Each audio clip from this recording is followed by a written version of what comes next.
Equation that says 1 ratio is equal to another. अब देखें इसमें अगर आपके पास ये 3/4 है ना, इसका मतलब है कि टोटल 4 है और 4 के 3 पार्ट्स, ठीक है। इसी तरह से ये आपके पास जो 3/4 है ना, ये इक्वल होता है 6/8 के भी, इसी तरह से 12/15 के भी, क्योंकि वो सिंपलेस्ट रेशो आपके पास बनती जाती है। वो सिंपलेस्ट रेशो जो बनती है उसको हम कहते हैं प्रोपोर्शन। इसी तरह से कल मैंने आप लोगों को डेसिमल हो गया, रेशो हो गई, और उसके बाद हमारे पास परसेंटेज हो गया, इन सब के बारे में मैंने बताया था। सिंपलेस्ट फॉर्म हमारे पास ये है 3/4, उसको हम लिख सकते हैं 39/52।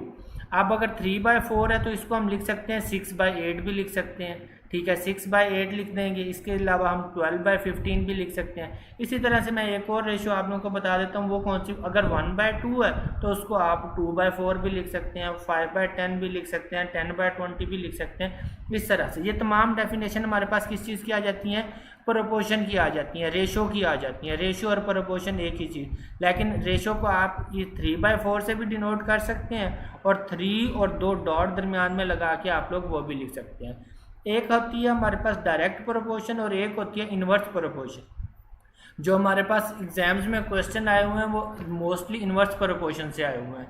अब हमारे पास जो डायरेक्ट प्रोपोर्शन होती है वो क्या होती है, डायरेक्टली प्रोपोर्शनल हम पढ़ते हैं ना, तो वो सिंपल ये होता है कि एक चीज़ के इंक्रीज़ होने से दूसरी चीज़ भी इंक्रीज़ हो रही है। एक चीज़ के इंक्रीज़ होने से अगर दूसरी चीज़ भी इंक्रीज़ हो रही है तो उसको हम कहते हैं डायरेक्टली प्रोपोर्शनल। जिस तरह से अगर आप ज़्यादा काम करेंगे तो आपको ज़्यादा सबक याद होगा, अगर आप ज़्यादा पढ़ेंगे तो आपके पढ़ने के कामयाब होने के चांसेस ज़्यादा होंगे। इसी तरह से ये तमाम चीज़ें आपके पास क्या होती हैं, डायरेक्ट प्रोपोर्शन होती हैं। अब इनको आप लोगों ने देखना है। अब ये हमारे पास 2 quantities x and y are said to be direct proportion if they increase together in such a manner that the ratio of their corresponding values remains constant. अब बाकी जो बाकी वैल्यूज होंगी वो कांस्टेंट रहेंगी। जस्ट हमारे पास जो जिन दो के दरमियान हमने रिलेशन फाइंड करना होगा। फॉर एग्जांपल जिस तरह से कि आप काम करते हैं, ज़्यादा काम करेंगे तो आपकी ज़्यादा सैलरी होगी, लेकिन जो घर के एक्सपेंडिचर्स हैं वो सेम रहेंगे। इस तरह से अब एक क्वेश्चन हमारे पास आ गया जी, वो कहते हैं the price of 8 oranges is 2600, what is the price of 6 oranges की प्राइस हमने फाइंड करनी है। ये सिंपल सा आप इसको कर सकते हैं कि अगर आप अगर एक एप्पल की रेशो निकाल लें, अब 8 ऑरेंजेस की रेशो कितनी है आपके पास, 2600 है। एक ऑरेंज की जब आपने रेशो निकालनी है, आप क्या करेंगे, 2600 को आप 8 से डिवाइड कर देंगे तो आपके पास 1 ऑरेंज की प्राइस जो आ जाएगी वो 325 आ जाएगी। इसी तरह से जब आपने 6 की फाइंड करनी होगी तो इजीली ये हम आप लोगों के पास एक मेथड ये है। इसका एक और भी मेथड है, उसको आप इस तरह से कर सकते हैं। देखें वो कह रहे हैं कि price of oranges 2600, what is the price of. अब इसको आप कैलकुलेशन बेस्ड ऑन रेशो, ये आपके पास कैलकुलेशन ऑन 1 यूनिट था, कैलकुलेशन ऑन 1 यूनिट। अब जो हमारे पास है वो है calculation on based on ratio. Ratio में आप क्या करते हैं, आप कहते हैं जो चीज़ आप लोगों के पास गिवन डाटा होता है ना, आप उनको बॉक्स में लिख लेते हैं। उसमें एक तरफ आपने नंबर ऑफ ऑरेंजेस लिख लिए, सेकंड साइड पे आप लोगों ने क्या लिख लिया, प्राइस लिख ली।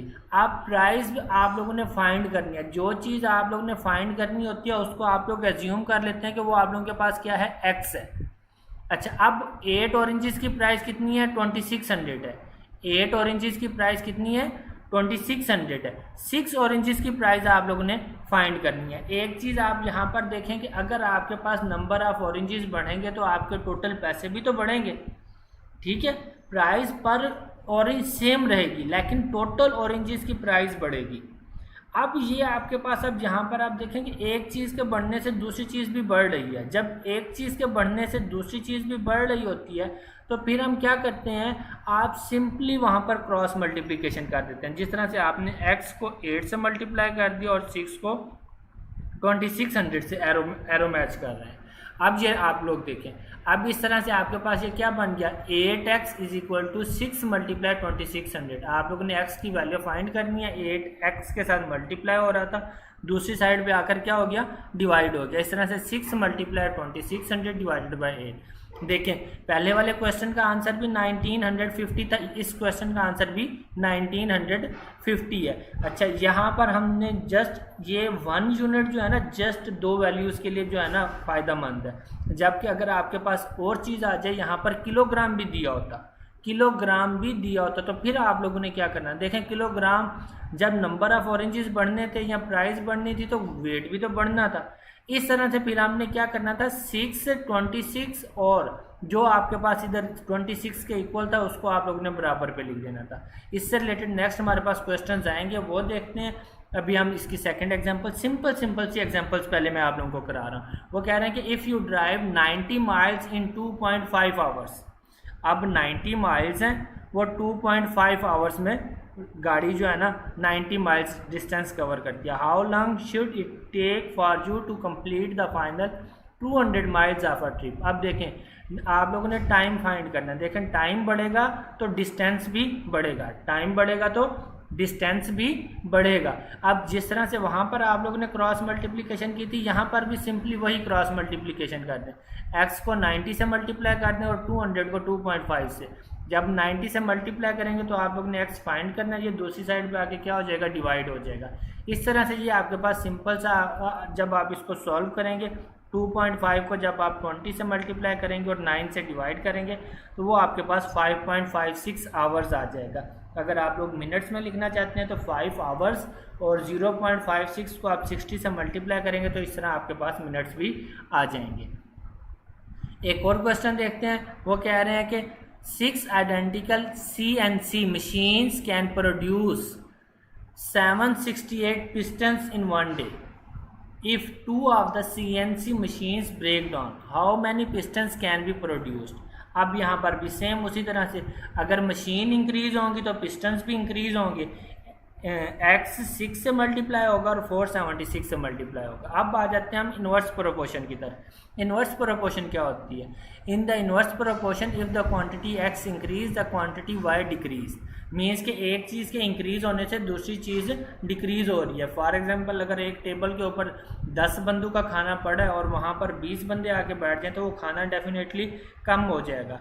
या अगर 10 आदमी 5 दिनों में कोई काम ख़त्म करते हैं तो इसी तरह से 20 आदमी उसको कम टाइम में 2.5 दिनों में ख़त्म करेंगे। तो अब ये वाली जो रेशियोज होती हैं ना, ये इन्वर्स प्रोपोर्शन होती हैं। अब इन्वर्स प्रोपोर्शन की हम एग्जांपल देखते हैं, उसको हमने कैसे सॉल्व करना है। वो कहते हैं some candies are distributed to 15 kids and each kid gets 4 candies. अब 15 कैंडीज हैं और वो 15 किड्स हैं और हर किसी को कितनी दी हैं, गेट्स 4 कैंडीज। ठीक है, कुछ कैंडीज डिस्ट्रीब्यूट कर रहे हैं, 15 बच्चे हैं और हर बच्चे को वो कितनी दे रहे हैं, 4 कैंडीज दे रहे हैं। If there is only 12 kids, अब अगर 12 बच्चे हैं तो फिर how many candies does each kid है। अब क्या करना है, अब देखें, अब आपको पता है कि अगर आपके पास पहले आपके पास कितने 4 कैंडीज आप एक बच्चे को दे रहे हैं, ठीक है, और अब आपके पास 15 बच्चों को अगर 4 कैंडीज मिल रही हैं तो वो 60 हो गई। अब आपके पास कितने 12 बच्चे हैं। अब डेफिनेटली अब वही जो 60 कैंडीज आप लोगों ने 12 बच्चों में डिस्ट्रीब्यूट करनी है। अब तो हर बच्चे को ज़्यादा कैंडीज आएंगी ना, क्योंकि बच्चे कम हो गए हैं और कैंडीज़ की स्ट्रेंथ वही रही है। अब वो क्या हो जाएंगे, ज़्यादा हो जाएंगे। जब आपके पास इस तरह से इन्वर्सली प्रोपोर्शनल आ जाता है ना, तो फिर आप क्या करते हैं, ये जो एक दूसरे के सामने वैल्यूज़ आ रही हैं इनको आपस में मल्टीप्लाई कर देते हैं और दरमियान में इक्वालिटी का साइन लगा देते हैं। जिस तरह से कि हमने प्रीवियस में तो हमने ऐसे किया था ना, 12 को 4 से मल्टीप्लाई करना था और 6c को 15 से। यहाँ पर प्रोपोर्शनलिटी में हम क्या करेंगे, सिंपल इनको आपस में मल्टीप्लाई करेंगे और दरमियान में इक्वालिटी का साइन लगा देंगे। अब 15 multiply 4 is equal to 12 multiply c। अब 12 जब दूसरी साइड पे जाके डिवाइड होगा तो 60/12 is equal to 5। c is equal to 5। c is equal to 5 candies means कि अब हर बच्चे को जहाँ पर पहले 4 कैंडीज मिल रही थी अब 5 कैंडीज मिलेंगी। आप c की जगह पे 5 रख के देख लें, 12 मल्टीप्लाई 5 60 इज इक्वल टू 60। आपके पास ये आंसर आ गया। ठीक है, इसी तरह से हम नेक्स्ट क्वेश्चन करते हैं। वो कह रहे हैं कि 4 employees can complete a basic auto interior restoration in 6 work days. If only 2 employees are available for a similar project, how long will it take? अब देखें, 4 employees एक ही काम को 6 days में ख़त्म करते हैं। अब 2 एम्प्लॉयज़ उसी काम को कितने दिनों में ख़त्म करेंगे? अब डेफिनेटली अब अगर एम्प्लॉयज़ कम हुए हैं तो डेज बढ़ जाएंगे। तो अब आपने इनको, ये इन्वर्सली प्रोपोर्शनल है, इनमें आपने 6 को 4 से मल्टीप्लाई किया, जो पैरेलल नंबर्स हैं उनको आपस में मल्टीप्लाई किया और दरमियान में इक्वालिटी का साइन लगा दिया। 4 × 6 = 2D। इस तरह से आप लोगों के पास ये सिंपल सा आंसर आ जाएगा। नेक्स्ट क्वेश्चन देखते हैं, उसके बाद हमारे पास 1-2 कॉम्प्लिकेटेड क्वेश्चन आएंगे और फिर मैं आप लोगों को पास्ट पेपर्स कराऊंगा। वो कह रहे हैं कि 6 children need 30 minutes time to tidy up the books in their school library. How many children must be added so that the job could be done in 20 minutes. अच्छा, अब ये देखें कि वो उन्होंने उनका क्वेश्चन देखें, उन्होंने हाउ मैनी चिल्ड्रन नहीं पूछा, अब उन्होंने कहा है कि how many children must be added, कितने बच्चों को और ऐड किया जाए, कितने बच्चों को और, ऑलरेडी 6 हैं पढ़े, लेकिन अब हमें कितने और बच्चों को ऐड किया जाए। तो अब ये ज़रा आप लोगों ने एग्जामिनर की रिक्वायरमेंट को देखना है। अब आपके पास 6 चिल्ड्रन है तो वो 30 मिनट में काम ख़त्म कर रहे हैं, कितने बच्चे चाहिए कि जो 20 मिनट में काम ख़त्म कर लेंगे। आप लोगों ने जो रिक्वायर्ड चिल्ड्रन है उसकी जगह पे आप लोगों ने x लिखा। बच्चे बढ़ेंगे तो टाइम कम ही लगेगा ना, तो इन्वर्सली प्रोपोर्शनल है। इन्वर्सली प्रोपोर्शनलिटी में आप लोग ने क्या किया, x × 20 = 6 × 30। ये जो दरमियान में ये जो फुल स्टॉप लगा हुआ ये मल्टीप्लिकेशन का साइन है। 6 को 30 से मल्टीप्लाई किया 180, 20x, 20 इधर x से मल्टीप्लाई हो रहा है, दूसरी साइड पे जाके डिवाइड होगा। 180/20, 0 से 0 कैंसिल, 18/2, 1/9 आ जाएगा, 9/1 सॉरी। अब 9 बच्चे, अब टोटल कितने आ गए 9, जहाँ पे x की जगह पे 9, लेकिन उन्होंने पूछा कि कितने बच्चों को और ऐड करना है। तो आप लोग क्या करेंगे, 9 - 6 करेंगे तो 3 स्टूडेंट्स, आप बोलेंगे कि by adding 3 students the job can be done in 20 minutes. इस तरह से आप लोगों के पास ये आंसर बन जाएगा। अब आपके पास थोड़ा सा मैप, स्केल एंड ड्राइंग के क्वेश्चंस आ जाते हैं, जिसमें आपके पास क्या होता है, आपके पास एक पिक्चर दी जाती है, उसमें आप स्केल आप लोगों ने फाइंड करना होता है और रियल साइज फाइंड करना होता है। अब वो कह रहे हैं कि डिज़ाइन, आई होप सो कि आप लोगों को स्क्रीन क्लियर होगी। अगर स्क्रीन क्लियर नहीं है तो आप लोग ज़रा मुझे बता दें कमेंट सेक्शन में, मैं सेट कर देता हूँ। अच्छा, a design drawing has a scale in 1:25। अब जो रेशो है ना वो 1:25 की है, 1:250 की है।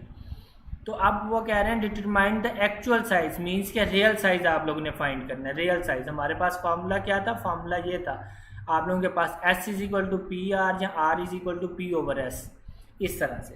तो अब आपके पास रेशो कितनी आ गई है ड्राइंग स्केल की, 1:25 या 1/25। ये आपके पास स्केल है, पिक्चर का साइज़ 3 सेंटीमीटर है और रियल साइज़ आप लोगों ने फाइंड करना है। मीन्स के जब आपके किसी डिस्टेंस पे ठहरे होते हैं, पिक्चर का रियल साइज़ फाइंड करना हो तो किस तरह से फाइंड करते हैं, या ये हम वो मेथड सीख रहे हैं। अब पिक्चर का साइज़ कितना है, वो 3 सेंटीमीटर है, ठीक है। और जो आप लोगों के पास स्केल दिया हुआ है वो 1:250 का है, मीन के जो 1 सेंटीमीटर पे 250 पॉइंट्स आ रहे हैं। तो स्केल आपके पास वो जो बन जाएगा 1/25। यहाँ पर आप लोगों ने फार्मूला लगाया R = P/S, P की जगह पे 3 लिखा ना और S की जगह पे 1/250। डिनोमिनेटर का डिनोमिनेटर ऊपर जाके मल्टीप्लाई हो जाता है। जब आप लोग इसको ऊपर लेके आएंगे 250 को, ये 3 से मल्टीप्लाई हो जाएगा, 3 × 250। अब जो रियल साइज़ हमारे पास आया है वो 750 आ गया। और उन्होंने क्या कहा है, आंसर किस में देना है, इन मीटर्स में देना है। तो जब आप लोग मीटर्स में आंसर देंगे तो वो आप लोगों के पास 750 सेंटीमीटर है, सेंटीमीटर से मीटर में जाने के लिए आप लोग 100 से डिवाइड करेंगे तो वो 7.5 मीटर आ जाएगा। इसी तरह से आपके पास एक और उन्होंने क्वेश्चन दिया, if the real distance is 12 metre. अब उन्होंने रियल डिस्टेंस दे दी है और वो कह रहे हैं determine the distance on the drawing.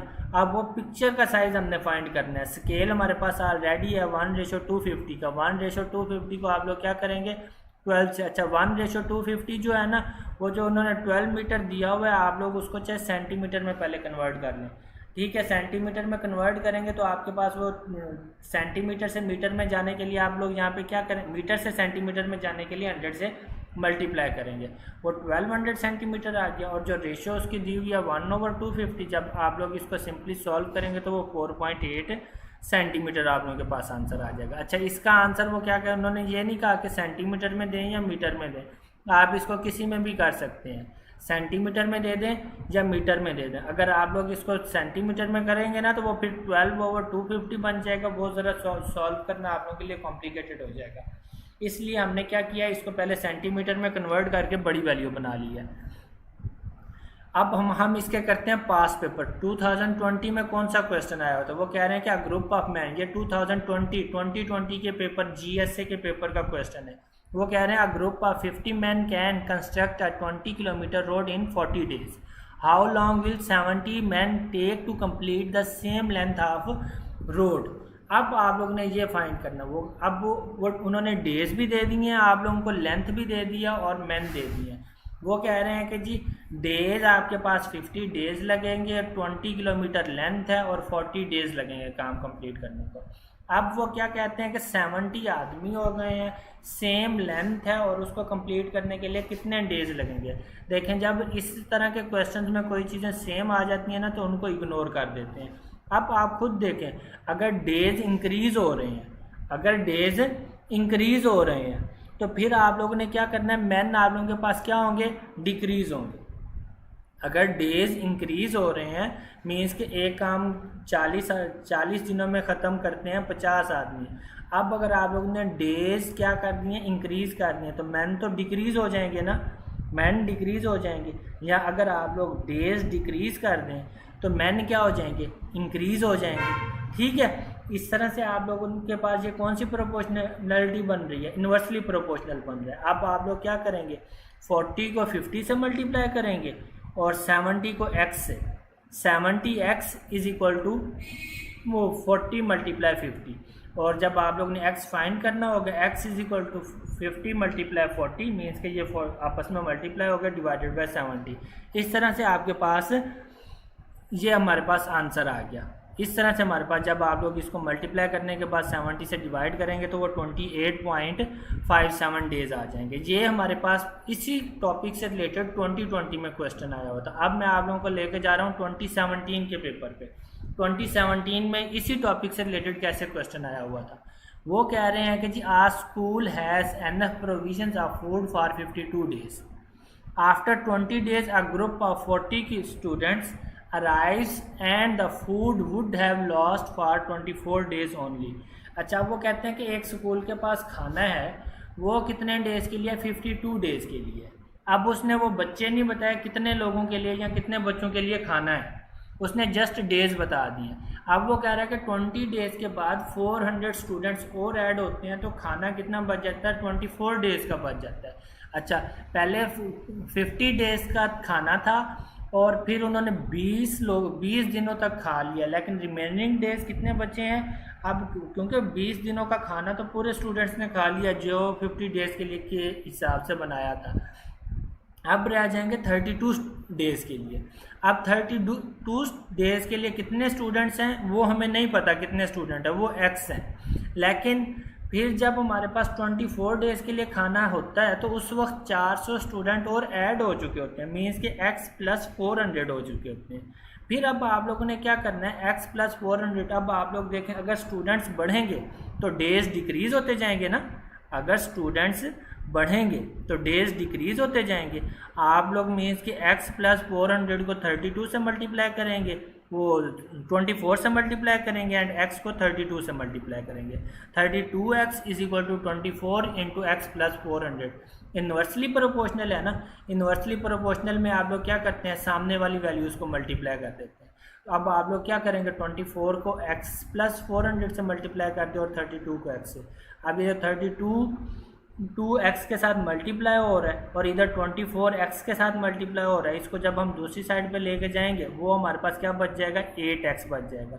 और 24 को जब हम 400 से मल्टीप्लाई करेंगे वो हमारे पास कुछ ना कुछ वैल्यू बन जाएगी। इधर 8x है, 8 को जब हम डिवाइड करेंगे दूसरी वैल्यू से तो वो हमारे पास क्या बन जाएगा, 8x is equal to 24 into 400। 8 cancel करेगा 24 को 3 के साथ, 8 1 ज़र 8 एंड 3 24। 3 को जब 400 से मल्टीप्लाई करेंगे तो आप लोगों के पास 1200 आंसर आ जाएगा। इस तरह से आपके पास ये क्वेश्चन, आज का लेक्चर इस तरह से ये कंप्लीट हो